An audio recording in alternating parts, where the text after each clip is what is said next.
What's up YouTube, it's your boy Rhett back at it again with another video. In our ongoing series explaining how good and bad different Bitcoin exchanges are, today we're going to be talking about a very different option from the rest of the pack, and that is Swan Bitcoin. So if you watch the end of the video, I'm going to be telling you why Swan is a great option to use for your Bitcoin dollar cost averaging. I'm going to tell you all the things that I really don't like about Swan, and then I'm going to be giving you not financial advice about whether or not you should be using Swan. Also, if you guys watch to the very end of the video, I'm going to be giving the long-awaited update for how the subscribers are traveling. We ran out of room on the Airbus A380 like a month ago, and people have been complaining about leg room. It's been a huge problem. So stay to the end of the video and see how we're all traveling now. It's pretty cool. Smash the like button, not financial advice, and let's jump into it.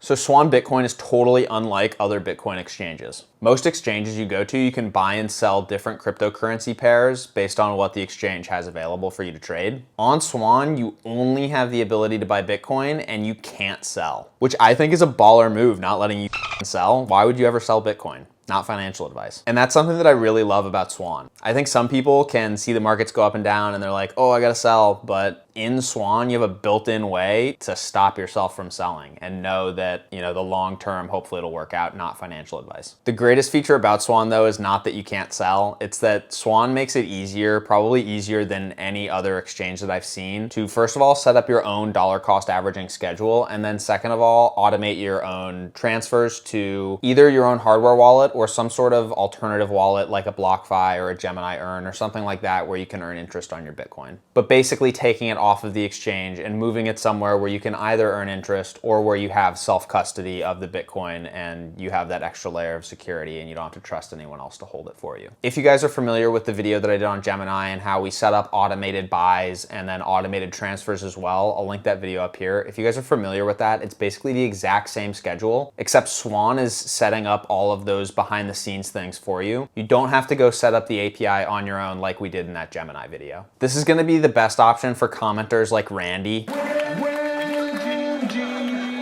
who thought that my Gemini tutorial was too complicated and that you had to click too many things. I tried to make that Gemini tutorial as simple as I could to make it accessible to the most number of people, but ultimately some people are not going to want to put the time in to do that. And so Swan is an excellent alternative if you're one of those people. The other thing that I really love about Swan is they make really high quality informational content about Bitcoin, and they post that for free on their YouTube channel and spread it around Twitter as well. So they're not only a very easy place to get started if you're sort of a newbie to this whole Bitcoin thing, they also provide that layer of educational content where, all right, if you want to learn more, here are all the videos that you can go watch to learn more. Obviously watch my videos first because, come on. But Swan makes really excellent content that you should definitely check out if you are interested in my videos or if you are interested in just learning more generally about Bitcoin. Next, let's talk about some of the things that I don't really like about Swan. While the fees are really low compared to some services like Coinbase and Venmo and PayPal and Cash App, Swan's fees are actually a lot higher than some of the traditional exchanges like Coinbase Pro, Gemini, Kraken, Binance, and OKCoin, and a couple other exchanges that offer that 0.1 to 0.5% fee. Swan's fees are actually a lot higher than that. That's because they go on a subscription model, and I'll leave their fee pricing down in the description. It is a little complicated based on how much you're ordering, but just know that it sits somewhere between those sort of like mobile app options that have really high fees and are easy to use, but you do pay a premium for. Swan's fees are definitely better than those, but then if you compare them to those traditional exchanges, Swan's fees don't really hold up in the same way. So again, for more specifics, definitely check out that link in the description. And so since Swan's fees are a little bit higher, and I've already set up that Gemini API strategy for myself, which is still the best way to buy Bitcoin if you're concerned about not paying fees. Because I've already set that up, I don't think I'm ever actually gonna use Swan unless they are able to eventually lower their fees and compete with Gemini. So let's put that Gemini API strategy aside for a moment, because there are people like my entire family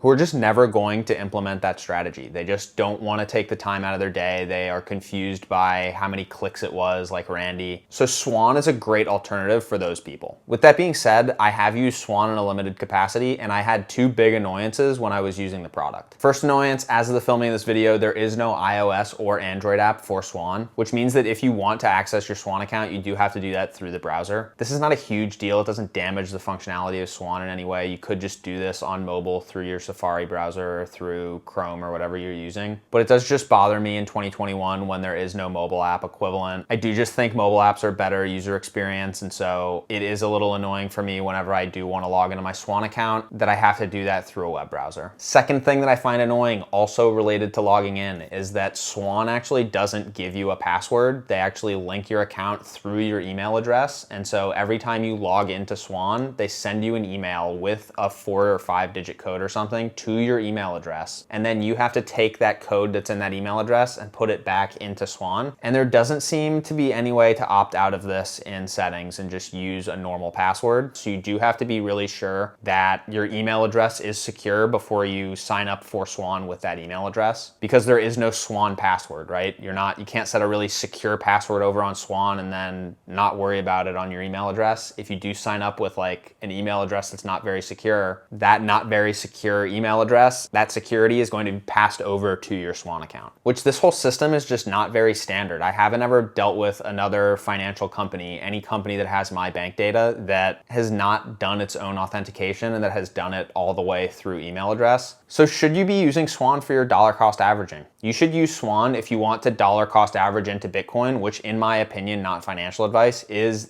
the most conservative, safe way to establish a position in Bitcoin. But you don't want to be bothered with setting up the Gemini API solution, which is still the most effective way to dollar cost average into Bitcoin. Or maybe you're trying to help your friends or family who don't take any of your advice on board into dollar cost averaging Bitcoin, and they are unwilling or unable to set up the Gemini strategy or to do any other dollar cost averaging strategy. If that's the case, Swan is an excellent vehicle for them to do that. First of all, they're going to get a lot of handholding from Swan from a UI UX perspective. That whole experience is very easy. Second of all, they're going to get that built-in two-factor authentication with email. So if their email account is secure, their Swan account will also be secure, and so you don't have to manage multiple passwords. They just need to be able to get into their email. And then finally, Swan does have that educational content that you can send your friends and family to so that they can learn a little bit more about Bitcoin and understand what they're actually investing in. Because obviously you don't want to be investing in something that you don't understand, and Bitcoin is a very complicated topic. Like I said before, I'm probably never going to be using Swan in any large capacity because I do have that Gemini API strategy that's already been set up for me. But I do consider Swan to be the easiest way to onboard people who are not so technical about Bitcoin and don't want to get involved in the whole setup process. Swan can really be that one-stop shop for them to establish their own Bitcoin position and to learn a lot more with their free educational content that they put out very regularly. So overall, I see Swan as a really great company that serves a very important niche in the Bitcoin community that helps expand Bitcoin services to more and more people who don't have a very technical understanding of Bitcoin. If you do want to get set up using Swan today, or if you want to help someone else in your family get set up using Swan, definitely go check out the link in the description. If you use that link down there, you're going to get $10 for free.